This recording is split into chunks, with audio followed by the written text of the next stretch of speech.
Estamos no capítulo 27, dos itens 1 a 4.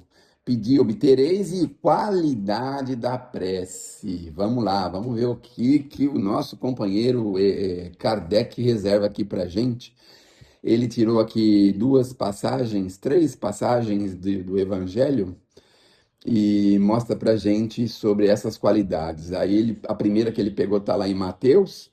Quando orardes, não vos assemelheis aos hipócritas que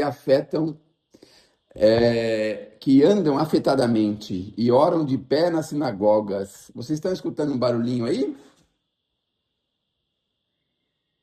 Estão escutando um barulhinho? Não? Não? Ah, que bom, que bom. Então, é, a primeira que ele coloca para a gente é assim, né? Quando orardes, não vos assemelheis aos hipócritas que afetadamente oram de pé nas sinagogas e nos cantos das ruas para serem vistos pelos homens. Digo-vos em verdade que eles já receberam a sua recompensa. Então é assim, a gente anda assim com aquele olhar garboso, não é? Aquele olhar, aquela sensação assim de que realmente é um privilegiado de Deus e que foi lá e conversou com Deus e que você é um privilegiado dele e que é só você que pode, né, estar com ele, não é? Aí Jesus já fala assim para a gente, bom, esses daí então já receberam a recompensa. Mas aí ele continua dizendo: quando orardes, entre no vosso quarto, fechada a porta, orai vosso Pai em segredo. Em segredo a gente pode fazer muita coisa, né? Eu falo muito isso para as pessoas que têm problemas umas com as outras, numa determinada casa em que eles estão lá obrigados a ficar lá por 2, 3, 5, 10 anos.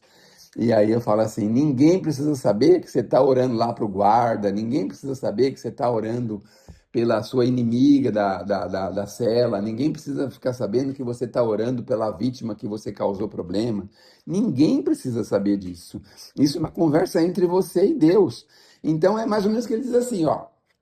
Entre no quarto, feche a porta e conversar com Deus em segredo. Fique em silêncio. Fale pelo pensamento. E ele sabe que Deus tudo sabe, tudo vê. E ele vai observar o nosso pensamento, se é sincero, se é meio sincero. Ou imaginar assim, né, que Deus tenha um visor de intensidade de cor.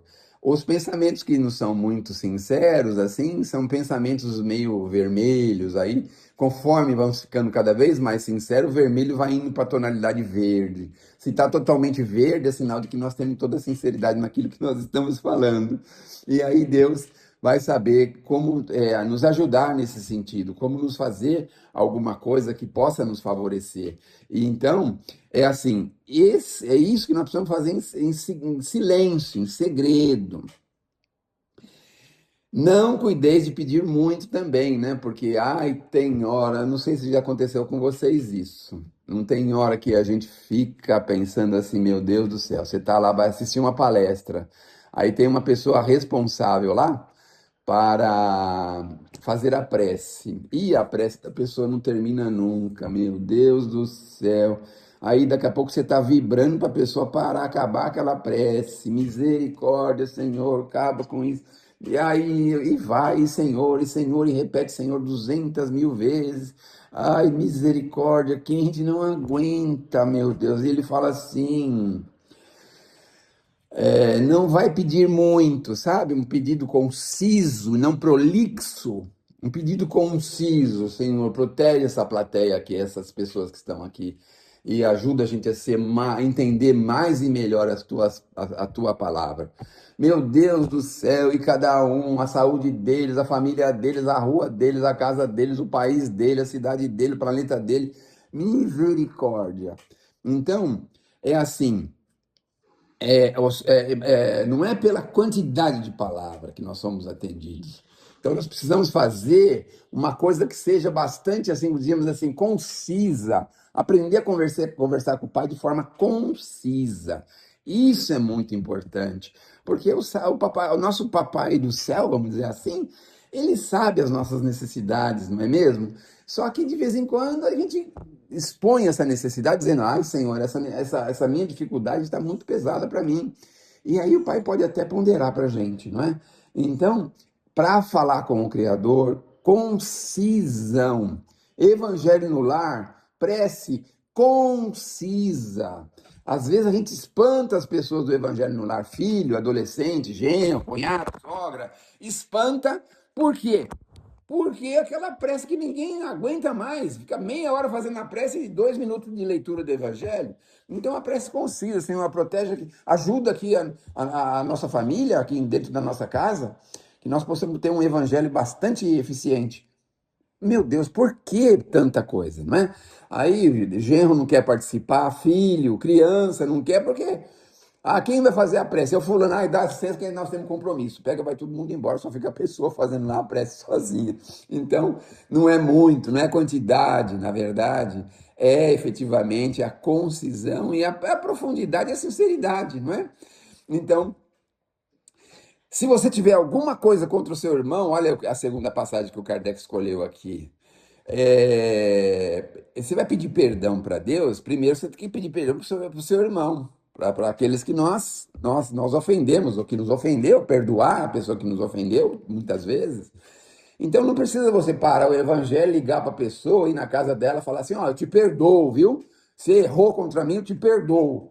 Não, não precisa. Aqui da sua casa mesmo, da sua mesa, do seu evangelho, você fala, Senhor, sabe, eu estou ofendido, chateado, aborrecido, magoado, mas ó, vou respirar fundo e vamos seguir em frente. Vida nova, bola para frente, vamos para frente. Então, se a gente não perdoar, que eficiência pode ter a nossa prece? É isso que ele menciona aqui para a gente. Não pode ser eficiente uma prece se a gente não tem o perdão. Mas o Kardec separou mais uma passagem aqui agora de Lucas. Aquele que vai na igreja orar, né? Aí os dois homens chegam lá e um fala assim: eu não sou que nem esse fulano aí, ó. Fulano faz coisa errada, faz um monte de besteira, não dá dinheiro para ninguém, não faz bem para ninguém, só atrapalha a vida dos outros. Aí o outro tá do outro lado lá, ele fica bem quietinho e fala: ai, Senhor do céu, o que que eu posso? Eu tô assim, nossa, eu não consigo nem olhar para ti, não é? Me ajuda, tem piedade de mim, que sou um camarada pecador, errado, faço muita coisa errada o tempo todo, quero fazer o certo e não consigo. Então, Jesus explica assim: quem que saiu justificado? Aquele que falou assim: não, eu dou dízimo, eu sou uma pessoa que eu não roubo ninguém, não faço nada contra ninguém, não crio problema para ninguém. E aí, quem é que vai sair justificado nessa parte, né? Aí Jesus mostra para a gente que o que sai justificado é justamente aquela pessoa, não é?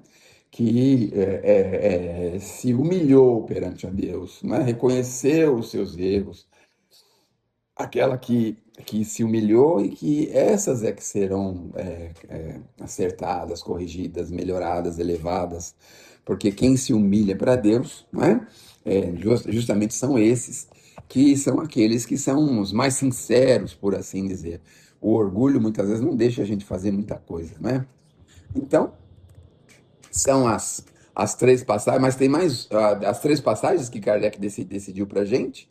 E aí, no final, ele explica assim para a gente: Jesus definiu claramente as qualidades da prece. Quando orardes, diz ele, não vos ponhais em evidência, antes orai em segredo. Não afeteis orar muito, pois não é pela multiplicidade das palavras, mas pela sinceridade. Se tiver alguma coisa contra alguém, perdoa, visto que a prece não pode ser agradável a Deus se você tem um coração ainda maculado com algum problema da terra, não é? Enfim, com humildade e não com orgulho, como foi o nosso irmão fariseu. Examinai os vossos defeitos e não as vossas qualidades. E se vos comparardes aos outros, procurais o que há em vós, o que é ruim, não é? Então, a recomendação basicamente é essa, que a gente ore com humildade, que a gente ore com sinceridade e que na hora da prece a gente procure os nossos defeitos, não é? Então, dizer assim: ai, Senhor, obrigado por eu ser uma pessoa maravilhosa, muito obrigado por eu fazer a caridade, muito obrigado, sabe? Tem que achar os nossos defeitos, e achando os nossos defeitos, obviamente a gente vai arrumar um jeitinho, e a própria providência vai dar um jeitinho de melhorar a nossa situação. Nós recebemos uma mensagem de um senhor que ouviu uma palestra da gente e ele estava muito aborrecido porque ele disse que ajudou os familiares, pai, mãe, familiares, irmãos, e eles tinham todos falecidos e agora ele estava sozinho e não tinha ninguém por ele. Estava muito aborrecido, achando que a providência divina não funciona, não funcionaria, não é? Então a gente vê que muitas vezes a gente faz as coisas com esse bendito interesse, não é? Que é, bom, eu estou fazendo tal coisa querendo receber tal coisa. Então, às vezes a nossa prece se resume nisso. E a gente não sabe quais são os desígnios do Criador, a gente não sabe, não consegue sondar quais são os interesses do Criador na nossa pessoa. E a gente não tem condição disso. E muitas vezes tem uma lição, tem uma prova, tem uma recomposição com a justiça divina, tem uma série de coisas que podem estar acontecendo. Não é porque a gente se sente assim desamparado que Deus nos desamparou, não é mesmo? Então, tomemos esse cuidado e quando conversarmos com Ele com humildade, procuremos os nossos defeitos e as nossas qualidades deixe para depois. Que Deus nos abençoe, que Jesus nos ilumine.